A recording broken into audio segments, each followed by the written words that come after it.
안녕하세요. 글로벌토스 원선홍입니다. 저는 지금 닛산의 2세대 리프 시승 행사에 와 있습니다. 리프 하면 유럽 시장뿐만 아니라 전 세계 시장에서 가장 많이 판매된 전기차로 꼽을 수가 있죠. 지난 3월, 그러니까 요번 3월이겠네요. 요번 3월까지 누적 판매 대수만 해도 40만 대를 기록할 만큼 여러 시장에서 인기를 끄는 모델인데요. 특히 유럽 시장에서는 일찌감치 전기차 리프가 출시가 되면서 그동안의 그 전기차 시장을 이끌어왔던 중요한 모델 중에 하나입니다. 전기차의 역사 속에서도 상당히 중요한 모델 가운데 하나인데요. 그 2세대 리프가 이제 국내 시장에서 출시됐습니다. 어떤 성능을 보여주고 있고 또 어떤 특징들이 있는지 한번 차근차근 살펴보도록 하겠습니다. 리프의 1세대 모델이 출시되었을 때 당시 까르로스 고은 CEO는요 2016년까지 전세계 판매 150만 대를 달성하겠다 라고 말하면서 강한 자신감을 보였습니다. 아쉽게도 그 목표는 달성하지 못했지만요 올 3월 기준으로 리프는 전세계 누적 판매 40만 대를 기록했습니다. 지난해 리프는 유럽에서 가장 많이 판매된 전기차였고요 노르웨이 전체 자동차 시장에서 가장 많이 판매된 자동차로 기록됐습니다. 미국 시장에서는 테슬라 모델 S, 모델 X, 그다음에 쉐보레, 볼트 EV에 이어서요 판매 4위를 기록하는 바로 전기차, 바로 지금 소개해드릴 닛산 리프입니다. 유럽 시장에서는 오랫동안 꾸준히 잘 판매를 했지만요 미국 시장과 중국 시장을 공략하기 위해선 새로운 리프가 필요했습니다. 이렇게 등장한 2세대 리프는 1세대 모델의 단점을 개선하고 다양한 신기술들이 대거 적용돼서 출시가 됐습니다. 1세대 모델의 가장 큰 단점으로 지적됐던 부분은 바로 디자인이었는데요 1세대 모델의 경우에는 호불호가 있는 디자인이었습니다.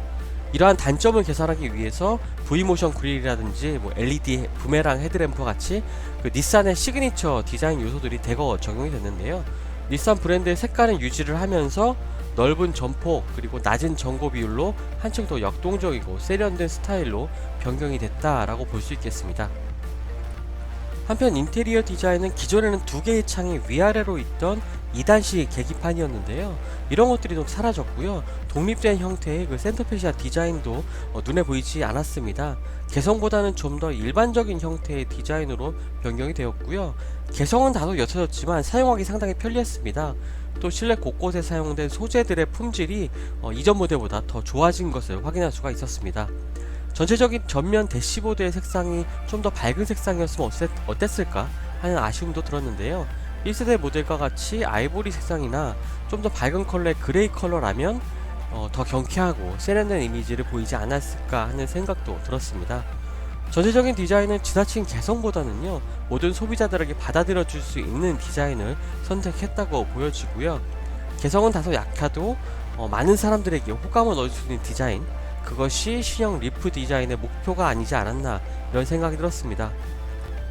디자인의 변화도 중요하겠지만 전기차라면 주행거리나 배터리 용량 같은 파워트레인 성능 역시 중요하겠죠. 신형 리프는 40kWh의 고용량 배터리와 신형 인버터, 고출력 전기 모터가 조합된 닛산의 e파워트레인이 탑재가 되었는데요 1세대 모델의 배터리 용량은 30kWh였습니다.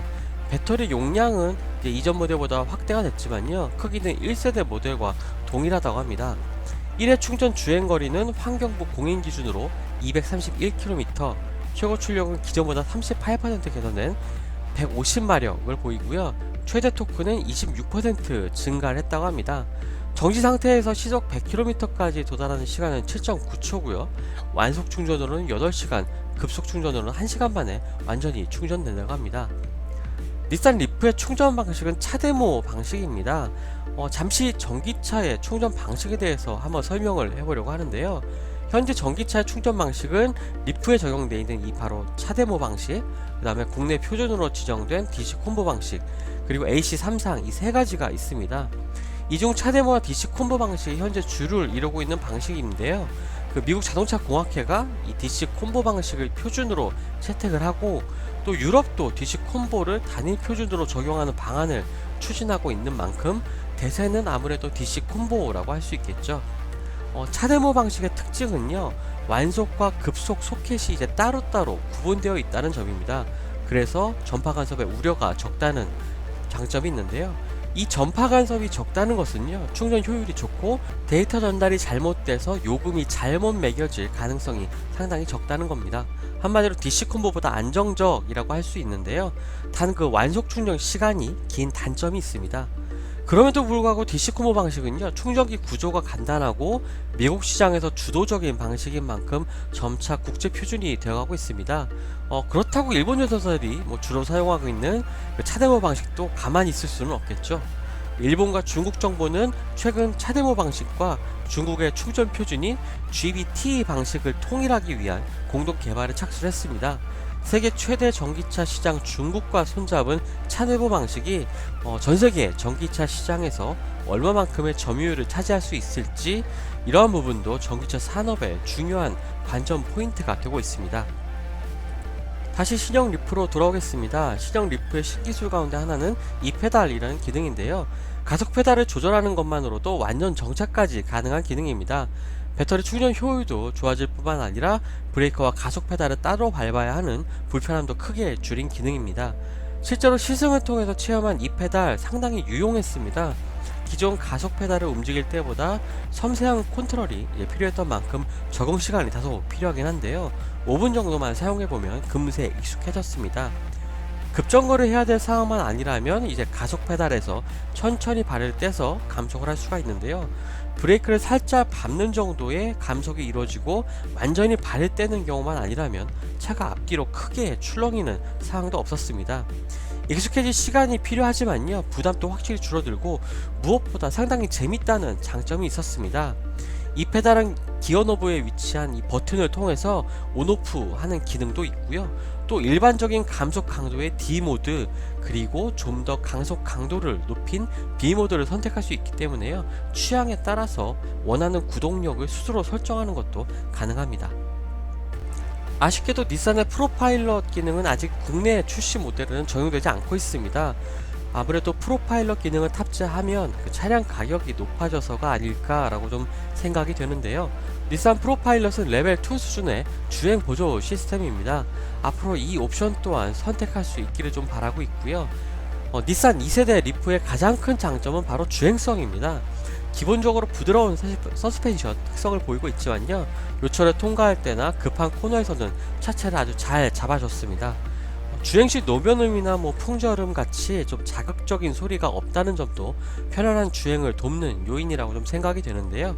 시트도 적당한 높이감으로 자세도 잘 잡아주고 있고 전방 시야도 상당히 좋았습니다. 특히 인상적인 것은 뒷좌석과 이 적재 공간인데요. 5명의 승객이 탑승할 만큼 넉넉한 실내 공간 보여주고 있었습니다. 배터리 용량이 증가했지만 기존 모델과 같은 크기를 유지하면서 실내 공간에도 더 여유가 생겼는데요. 후방 적재 공간은 2개의 대형 여행 가방 또는 3개 정도의 중간 크기의 기내용 여행 가방을 실을 수 있는 크기입니다. 동력 성능 역시 큰 불만을 느낄 수 없는 부분이었습니다. 전기 모터로 움직이는 만큼 강력한 가속 성능 느낄 수 있었는데요. 가속 페달 조작에 따라서 부드러운 주행도 가능하지만 원하는 순간 이 폭발적인 가속력을 뿜어낼 수 있다는 점 역시 이러한 전기차의 매력이 아닐까 생각이 됩니다. 신형 리프 역시 이러한 전기차의 특징을 잘 보여주고 있는 차량이었는데요. 조용하지만 원활한 가속 성능, 그리고 고급스러운 주행 감각으로 전반적으로 상당히 세련된 드라이빙을 즐길 수 있는 차였습니다. 하지만 단점도 얘기하지 않을 수 없겠죠. 닛산 리프는 최근 출시된 국내외 주요 경쟁 차종에 비해서 짧은 주행거리와 또 적은 배터리 용량이 단점입니다. 예를 들어서 코나 EV 같은 경우는요, 배터리 용량 64kWh, 최고 출력이 204마력, 또 쉐보레 볼트 EV 같은 경우에는 배터리 용량 60kWh, 최고 출력 204마력의 성능을 보이고 있습니다. 거기다 두 모델 모두 380km 이상의 주행거리를 보이고 있지만요, 리프 같은 경우는 40kWh의 배터리를 탑재를 해서 231km 주행이 가능합니다. 경쟁 모델보다 다소 짧은 편이죠. 주행거리를 높인 리프 E 플러스가 해외 시장에 출시가 되었지만요, 아직 국내 시장 출시는 미정이라고 합니다. 닛산 코리아는 이러한 단점을 새로운 커넥티드 기능을 추가해서 어느 정도 만회하려고 하고 있습니다. 팅크웨어에서 개발한 새로운 내비게이션은요, 실시간 전기차 충전소 정보 기능을 제공하고 있습니다. 여기에 무선 업데이트 기능도 적용을 했는데요. 무엇보다 선명한 디스플레이와 사용하기 편리하다는 점이 기존 수입차들에 탑재된 이 내비게이션과 큰 차이를 보였습니다. 여기에 네이버 AI 음성인식 플랫폼이죠, 클로바가 국내 판매 차종 가운데 최초로 적용이 됐습니다. 자연어 문장을 이해를 해서 목적지 설정이나 주변 정보를 검색할 수 있고요, 네이버의 다양한 서비스를 음성 명령으로 이용할 수 있다는 장점이 있습니다. 네, 지금까지 닛산의 2세대 리프 만나봤습니다. 양평까지, 서울에서 양평까지 오는 고속도로 코스, 그 다음에 와인딩 로드 코스 달려보면서 이 달라진 성능, 개선된 성능 확인할 수가 있었는데요. 특히 닛산의 2세대 리프의 조금 장점이라면 주행 성능인 것 같습니다. 토크도 충분하게 발휘되고 있고요. 전기차 특유의 강력한 토크감과 함께 그 고속도로에서의 주행 안정성도 상당히 좋고요. 특히 와인딩 로드에서 이 차량의 자세가 그렇게 크게 흐트러지지 않으면서 좌우 로이드 없이 아주 안정적으로 코너를 공략하는 모습 보여줬습니다. 그것이 좀 차량 하부에 이 배터리가 탑재된 전기차의 장점이기도 하고 중요한 특징 중에 하나인 것 같은데요. 어쨌든 경쟁 모델에 비해서 조금 완성도 높은 주행 성능 보여주고 있다. 하지만 말씀드렸던 것처럼 뭐 주행 거리라든지 배터리 용량이라든지 이런 부분에 있어서는 조금 아쉬움이 있는 부분이긴 하지만, 저는 개인적으로는 다양한 선택의 폭을 넓혔다는 점에서 이 닛산 리프의 출시도 좀 환영할 만한 일이 아닌가 이렇게 생각이 됩니다. 특히 조금 주행성에 조금 더 많은 부분을 투자를 하고 또 선택의 중요한 요소로 선택하시는 분이라면 닛산 리프도 좋은 선택이 될 것 같고요. 이렇게 앞으로도 국내 시장에서도 다양한 수입차뿐만 아니라 뭐 국산차에서도 다양한 전기차 좀 만나볼 수 있는 그러한 모델들이 좀 많이 나와주길 바라겠고요. 또 닛산의 리프의 국내 시장에서 선전도 좀 기대를 해 보겠습니다. 지금까지 글로벌 오토요스 원선웅이었습니다.